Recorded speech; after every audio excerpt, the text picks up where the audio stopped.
Karibu sana kwenye kliniki ya afya ya mapenzi na Dr. Paul Nelson Mwaipopo tokea Mwanza. Leo nina mada ambayo imetoka kwenu wasikilizaji. Ni mada ambayo naiona ni muhimu sana kuiweka hapa. Inasema mke asiyeridhika na mumewe ni changamoto yenye hatari. Well, kama nimezungumza hapa mara nyingi sana kwamba asilimia zaidi ya 67 ya wanawake huwa wanadanganya kwamba wamefika kileleni, kumbe wanakuwa hawajafika, na hii ni tishio kwa mwanamke kuchepuka.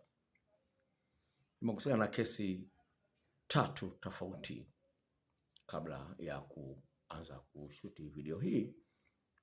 Kwanza ni mwanaume ambaye mwanamke amemwambia kwamba huniridhishi, alafu mwanaume akakasirika, anafikiria aachane naye. Nikamuuliza huyu mwanaume, je, una tatizo la kuwahi kumaliza? Akasema ndio, nalo tatizo. Je, kurudia unaweza? Akasema siwezi kurudia.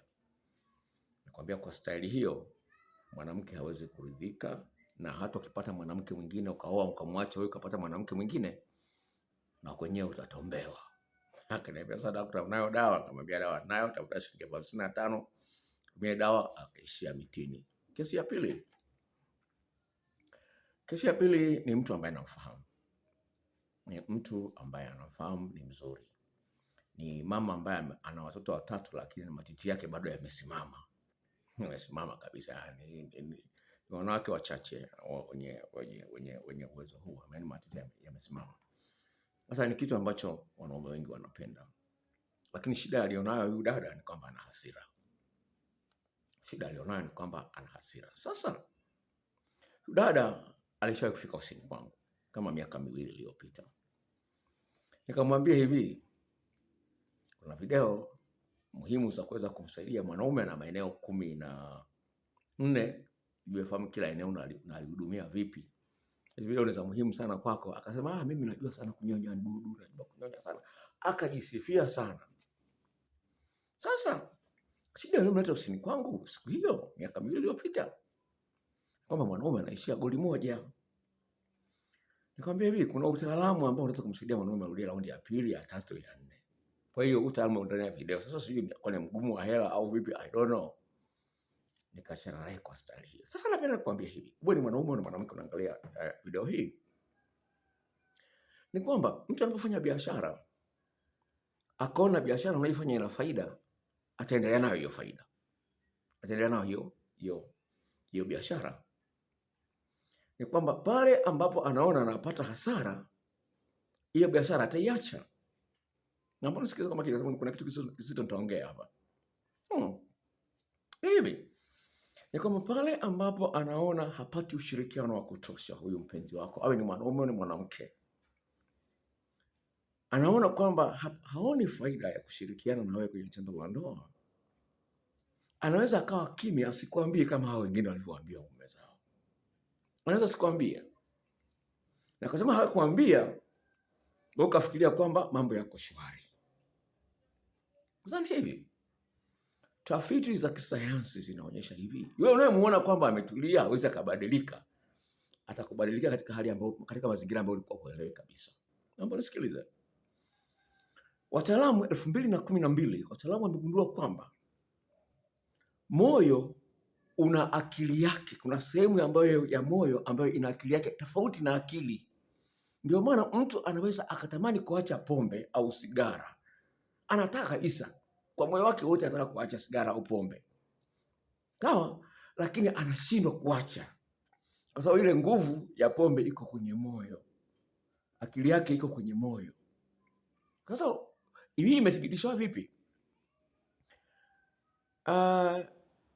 Mama mmoja, naomba nisikilize. Huyu mama alikuwa na matatizo ya moyo. Sasa ikatokea bodaboda amekufa. Sasa ikapata moyo wa bodaboda uhamishiwe kwa huyu mama. Huyu mama akahamishiwa moyo wa bodaboda. Sawa? Wakahamishiwa moyo wa bodaboda. Sasa wakashangaa baada ya kuhamishiwa moyo kwa moyo, huyu mama anapenda pilipili. Wakati alikuwa hana mazoea kupenda pilipili. Kuna vyakula anavipenda ambavyo alikuwa anapenda. Hasa walipomfuatilia yule bodaboda ambaye alikufa kwa ajali, wakagundua kwamba yule bodaboda aliyetoa ule moyo akapewa huyu mama, yule bodaboda alikuwa anapenda hivyo vyakula vyote. Sasa kwa anashangaa. Hiyo ni kesi ya kwanza inayothibitisha kwamba moyo una akili tofauti na akili yenyewe, ubongo wenyewe. Sawa? Kwa hiyo ni dada. Sawa? Ana matatizo ya moyo. Sasa kuna dada mwingine naye aliuliwa na jambazi. Mmoja mbaya. Wakati jambazi anamuua, kuna maneno fulani alikuwa anaongea wakati anamuua. Sio kama alikuwa ni uchawi au nini, I don't know. Sasa alipouliwa, moyo wake ukatolewa ili kuja kumpatia dada mwingine. Yule dada akapewa moyo. Sawa, akapewa moyo wa yule dada aliyeuliwa. Sawa. Sasa huyu dada amepona, lakini akawa anaota mandoto, anapiga makelele, akawa anasumbua kweli. Wakampeleka yule daktari aliyemweka moyo. Daktari akasema, jamani, mimi kazi yangu nimemaliza. Haya ni mambo mengine, ni watu wenye matatizo ya mabingwa wa mambo ya akili, ya saikolojia. Mpelekeni huko. Walipompeleka, wakamsikiliza. Yule psychologist akapasa hawaite polisi. Kuna polisi wanaitwa forensic policemen. Wanahusiana na unaweza kumuelezea kitu, picha ya mtu alivyo, akaichora ikawa sahihi. Akaleta wale polisi mtaalamu. Akaelezea wewe mtu unayemwota kwenye ndoto yukoje? Akamuelezea. Jamaa akachora, alipoangalia akagundua kwamba jamaa fulani, wakamkamata. Maneno yote aliyozungumza huyu dada ni yale ambayo aliyafanya kwa dada ambaye aliuliwa. Yaani maneno yote alikuwa anakutana kwenye ndoto huyu dada. Ile historia kweli. Nimepata kutoka kwa daktari mmoja ambaye fuatilia mambo kama haya, anaitwa Greg Braden. Sawa? Sasa unaweza kuona kwamba kwa hiyo wewe unaweza kuona kwamba mambo yako shwari, kumbe mwenzio anakuhesabia yale madhaifu ulionayo yanakaa kwenye moyo. Atakapoamua kubadilika anakuwa mbaya sana. Kama ni moyo ndio unambadilisha, sio akili. Sasa huyu dada ambaye nikamwambia ana matiti amesema japo kwa ameshaza watoto 3. Mume wake sasa. Sawa, mume wake kumbe akapata mchepuko. Kumbe alikuwa anaendelea nao. Sasa ngoja kurudisha nyuma sasa nyingine hapo nimeiacha hapo. Sasa kuna siku huyu mwanamke alikuwa amekunywa pombe. Alipokuwa amekunywa pombe akaanza kumkolomea mume wake. Akamwambia, wewe mwanaume gani? Unaishia kagoli kamoja, sijui nini na nini. Mume akamwambia, sasa nikuletee wanawake ambao uko nje na watia. Mpaka wenyewe wanasalimu napiga goli 4 5 6. Wewe unaniboa. Wewe unaniboa. Nikuletea waje waonyesha show na ipiga huko nje. Maskini dada asema nilikosa raha. Na hapo alikuwa amelewa. Alijua nguvu. Asubuhi akamka analia. Mpaka akampigia mchungaji. Mchungaji nisaidie. Amechanganyikiwa kabisa dada. Baadaye mwanaume kuja kumpoza akamwambia, nilikuwa nakutania tu. Sawa. Nilikuwa nakutania tu. Wanaisha. Akaletea na zawadi ya viatu vya mchuchumio. Naona kumbe alikuwa anataka, sio kweli, kumbe ana mchepuko. Sasa basi. Kama nilivyozungumza kwamba moyo una kumbukumbu zake tofauti na akili ya kawaida. Sawa. Sasa basi bwana. Sasa hiyo ni miaka 2 iliyopita. Mwaka huu sasa mwanaume kaanza kuchelewa, saa 5, saa 6, saa 7 anarudi nyumbani. Mwanamke akawa anaongea, anamkolomea, lakini mwanaume tu akawa anaendelea. Sasa siku hiyo mwanaume kaja saa 8 za usiku. Mwanamke kafunga geti, anamwambia kalale huko huko. Mwanaume akamwambia hivi, sawa, naenda kulala huko, lakini tambua kwamba kuanzia leo sitatoa mchango wote wa hela yote hapa nyumbani. Sawa, sitatoa mchango wa hela yote hapa nyumbani. Mwanamke akafikiria utani. Kwani mwanaume karudi kulala huko. Kesho yake karudi. Kaacha kutoa hela. Hii ni wiki ya pili hatoi hela pale nyumbani. Mpaka hela ya kunywa chai asubuhi bwana. Kwa sababu huyu mama ana duka. Amefungulia duka, sawa? Aliacha walimu kufungulia maduka mawili. Hii biashara ikwenda vizuri kutokana na mambo fulani, sawa? Sasa ndio sasa hivi anataka watu wasuluhishe. Wakiambiwa wazazi mwanaume hataki masuluhisho. Anamwambia mwanamke hivi, tuishi kwa sababu ya watoto. Mimi nitalala chumba changu na wewe ukae chumba chako. Tuishi kwa sababu sasa sitaki kusuluhisho wala nini. Niache niishi maisha yangu. Sasa nikuletea story nyingine sasa. Ili uweze kuelewa kwa nini nimekuletea mada hii. Sikiliza story hii sasa. Hii nimeipata leo. Huyu ni dada ambaye nimemtumia video. Sikiliza. Asante dokta, kwa msaada wako, video zako zimeanza kuleta matokeo mazuri. Mimi ni mama wa miaka 53. Mume wangu ana miaka 61. Kabla ya kuagiza video, tulikuwa na miaka 3 hatufanyi mapenzi. Mume wangu akasema tumeshazeeka, lakini kilichokuja kunishtua nilishawahi kumkuta anaongea na simu na mwanamke mwingine akimwambia kwamba nimekuletea zawadi, nimeiacha kwa jirani, nimekukuta nyumbani haupo. Dokta, sikumuuliza kuhusiana na hayo maongezi aliyokuwa anayaongea. Nikaanza kufuatilia, nikagundua ana mchepuko. Na juzi nikakuta kondom kwenye begi lake la kazini. Dokta, nilimkoromea, nikamfokea, alilala sebuleni. Imepita wiki 2 sasa, tulikuwa tumenuniana. Sasa tumeanza kuongea. Sasa shida nilionayo dokta ni kwamba nikianza kutumia zile video zako, nikimgusa maeneo fulani, anashtuka, anasema kwamba ana usingizi, ananitoa mkono. Njia pekee ninayoweza kumpata ni kwa njia ya masaji. Nikimfanyia masaji vizuri, baadaye tunafanya tendo la ndoa. Na masaji anaipenda, haikatai. Sasa dokta, umesema kwamba kama unamzoesha mwanaume kitu kimoja, akikizoea ataboreka nacho. Kwa hiyo sasa, kama naona kama nikiendelea na hii masaji peke yake ataizoea nayo, itakuwa inaboa, nifanyeje? Nikampa ushauri wote wa mambo ya kufanya. Kinachotaka kuzungumza ni hili: hata una miaka 80, tendo la ndoa bado ni tamu. Mungu aliyeumba tendo la ndoa hakuwa mwehu, lina kazi. Kama vile kupiga muyayu ina kazi, sawa? Kujamba na kwenyewe kuna kazi yake. Mungu ameiweka katika miili yetu. Kila kitu kina kazi yake, na ukikiacha unajitafutia tu majanga katika maisha yako.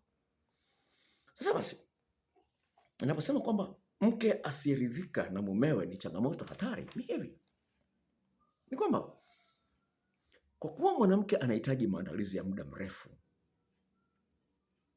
ili aweze kufika kileleni, kazi hii wanaume wengi imewashinda.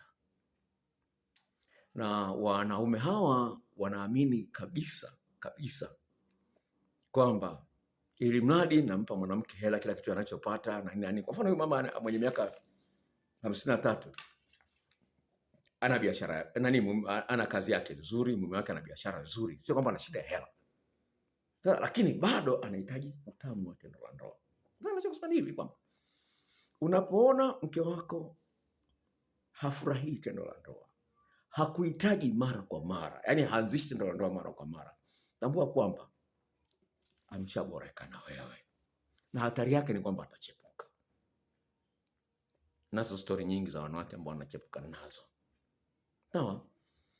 Ninachozungumza ni kwamba ni muhimu ufahamu kama mwanamke anahitaji kuridhika ili afurahie ndoa yake. Nilikuwa na chat na dada mmoja, mume wake ni mtumishi katika kanisa, ni mchungaji. Sawa, alikuwa chat naye wiki 2 zilizopita. Sema, dokta, yani sisikira. Tena mume wangu ni mchungaji, kwa hiyo siwezi nikachepuka. Sasa nahitaji dokta msaada wako. Nikamwambia hivi, shule ipo, mwambie mume wako asiliane na mimi. Ndio, ile itakuwa gumu sana. Nikamwachia. Lakini ninachozungumza hivi ni kwamba akili ya mwanamke ni kwamba utaona kama vile anakuvumilia, una tatizo la kuwahi kumaliza, kurudia huwezi. Wewe unaona kwamba ni sawa tu, hata nisiporudia amenipa mwenyewe, hanikatali, kila nikimwomba ananipa, kila nikimwomba naye hanikatali. Wewe unaona ni sawa, lakini kwenye kwamba kwenye moyo huyu mwanamke anaumia. Sasa kwa kadri hali hiyo inavyoendelea, huyu mwanamke atachepuka. Hajalisha ameokoka au hajaokoka. Nazo shuhuda za wanawake ambao wameokoka na wanachepuka, hizo nazo. Na mama mmoja ambaye nafahamu kabisa anachepuka na mtu ambaye mkutana naye gym. Mwingine naye hela anazo, huyu mwanamke hela anazo, anaendesha gari ya milioni 60. So anaendesha gari ya milioni 60, mume wake anafanya kazi nzuri kweli. Juzi tukajenga nyumba 2 hizi za apartment 2. mume wake anaishi mbali. Sasa akapata mchepuko. Sasa mchepuko ulipoanza kudai kinyume na maumbile ndio akashtuka anakuja kwangu. Sasa ndio hiyo nakupa story kwamba useme kama wewe usije mkamka okoka itakula kwako. Sasa ni nini? Lazima ujue kwamba mwanamke anahitaji, mtaalamu mmoja anaitwa Dr. Philip. Anasema hivi, mwanamke anahitaji maandalizi yasiyopungua dakika 14.8 ili afike kileleni kabla ya kuingiliwa. Maandalizi yasiyopungua dakika 14.8. Huo ni wastani. Hiyo ni tafiti iliyofanyika kiongozwa na hiyo daktari. Kwa hiyo ufahamu kwamba mwanamke ana maeneo 17 na kila eneo lina ufundi wake. Ili aweze kufika kileleni lazima umtoe kutoka pointi 0 mpaka pointi 20. Pointi 0 mpaka pointi 20. Sasa wewe ukamwandaa kwa dakika 5, alafu kwa tatizo la kuwahi kumaliza umemtoa kwenye pointi 0 mpaka pointi 8. Kwa hiyo kuna pointi 12 unadaiwa. Huyu mwanamke unamwacha hewani. Ndio maana wanawake wengine wanapata matatizo ya mgongo, kiuno. Kwa sababu yani zile hormones, vichocheo umevitibua vikaenda kukaa sehemu ambayo havipasi kukaa. Tayari vimeshainuka kama vile nani? Pulizio. Ama pulizio unatumia kwenye birthday na nini. Unapokuwa unalipulizia, kulijaza kidogo unalibonyeza bonyeza, lakini kulijaza zaidi inaweza hata likapasuka. Sawa? Sasa unapomwandaa mwanamke unajaza vichocheo unavipandisha. Kwa hiyo anapofika kilele atapiga kelele au mwingine mwili mpaka unatetemeka. Hapo ndio anakuwa wewe ni mwanamke uliyekamilika, mwanaume uliyekamilika. Kadhalika mwanamke anayeweza kumwandaa mwanaume ni kama vile unajaza pulizio upepo. Ukilijaza vizuri kwa muda mrefu, akifika kilele lazima apige kelele. Sasa wewe mume wako anafika kileleni kimya kimya, wewe unaona sawa. Mke wako afiki kileleni ayuko kimya tu, mradi wewe umemaliza, wewe unaona ni sawa tu. Utatombewa. Sasa kuna mambo mengi. Kwa mfano, huyu dada wa miaka 55 ambaye nimekusomea message yake, aliponiambia kwamba mume wake anapenda tu massage. Massage hiyo akimfanyia inafikia mwisho anafanya mapenzi. Lakini akifanyia mambo mengine anaona anashtuka. Hajazoezwa hayo mambo. Nikamwambia hivi, ujue umuhimu wa kubadilisha spidi. Unaweza kuwa unafanya kitu kile kile, lakini kwa kadri unavyobadilisha spidi au kasi ya kukifanya inaleta ladha tofauti. Sawa. Kwa hiyo haya ni mambo ambayo nayaongelea kwenye video ambazo nawatumia, na video karibu 50 kwa ajili ya wanawake na wanaume pia na wanaoza kwao. Video hizo 50 na jarida lenye maelekezo mengine ambayo ni ya ziada. Gharama yake ni shilingi 10,000 na kutumia kwa njia ya email. Kama hujui email ikoje, unaipataje? Kama una simu kubwa, maelekezo nakuwekea hapo chini kwenye box hilo la maelekezo. Kwa hiyo ni mambo ambayo yapo na yanapaswa yafanywe kazi. La mwisho kuongelea hili ni kwamba maumbile tunatofautiana. Mwanamke maumbile yake yanatofautiana, mwanaume maumbile yake yanatofautiana. Na katika ulimwengu huu ambapo mwanamke uliye naye, mwanaume uliye naye aishatembea na wanawake 2, 3 au 4 kabla yako wewe, au na wanaume 2 au 3 kabla yako, kuna vitu analinganisha katika maumbile yenu. Sasa unapokuwa umeshindwa kumridhisha mwanamke, atahisi kwa sababu ya maumbile yako yamepinda au ni membamba au ni mafupi, akilinganisha na mpenzi aliyekuwa ametangulia. Akilinganisha na mpenzi aliyetangulia. Kwa hiyo akisha conclude, akishahitimisha kwamba hafiki kileleni kwa sababu maumbile yako ni madogo au maumbile yako ya mwanamke yametanuka. Kuna wanawake wengine maumbile yao yametanuka. Kuna dada mmoja alimsaidia yuko Dodoma. Sawa? Yeye alikuwa hajui kwamba maumbile yake yametanuka, ila kilichokuwa alijua kwamba maumbile yake yametanuka. Sawa? Ya kike. Alijua kwamba maumbile yake yametanuka. Kwa hiyo akaona kwamba mwanaume hapati msuguano wa kutosha. Kama mwanaume hapati msuguano wa kutosha kwenye uke, hapati raha, na ndio maana wanaume wengine wameanza kukimbilia kwenye kinyume na maumbile, kitu ambacho sio kizuri, kina madhara. Hiyo kasi imekuwa kubwa sana. Nimekusikilizisha sauti ya voice note ya dada mmoja ambaye mume wake alimtaji kinyume na maumbile, akafanya naye kinyume na maumbile kama mara 5, lakini baadaye akaamua kuachana na huyo mwanaume. Anachana huyo mwanaume, anajikuta ni mjamzito. Sasa ananitafuta mimi nimwambie je, kwa sababu amefanya kinyume na maumbile mara 5, je atadhurika wakati wa kujifungua? Ndio kitu kileta kwangu. Sasa hizo ni sipendi hao yakukute wewe kwamba mumeo atembee kinyume na maumbile au mke wako aende nyuma akafundisha kinyume na maumbile. Hizo kesi zipo za wanawake ambao walikuwa hawajui kutembea kinyume na maumbile, lakini wakaenda nje ya ndoa wakajikuta wakafundishwa, wakajikuta wanaona raha. Kwa hiyo nataka kuzungumza hivi, kutokana na tofauti ya maumbile na kwamba huyu mwanaume au huyu mwanamke hawezi kujizuia kulinganisha. Kwa hiyo ufundi ulionao katika kumwandaa mwanaume uliye naye, mwanamke uliye naye, unasaidia kuziba akili ya mwanamke au mwanaume uliye naye asianze kufikiria wapenzi waliokutangulia wewe. Sawa? Yale mambo mazuri unayomfanyia yanamzuia asikumbuke alikotoka. Kwa hiyo ni jambo la msingi kufahamu kwamba huu moyo wa mwanadamu ulivyo na akili ya mwanadamu ilivyo inaangalia mambo mengi sana. Wewe usione kwamba ametulia ukaona iko sawa, italeta madhara sana huko mbele. Kwa hiyo tuwasiliane kwa ushauri, kuna gharama zake na kila kitu nimeweka hapo chini, maelekezo hapo chini, na kama unaangalia video hii kwa mara ya kwanza, tafadhali sana jisajili ili nitakapoweka video nyingine upate taarifa mapema sana, na Mungu akubariki. Haleluya. Bye bye.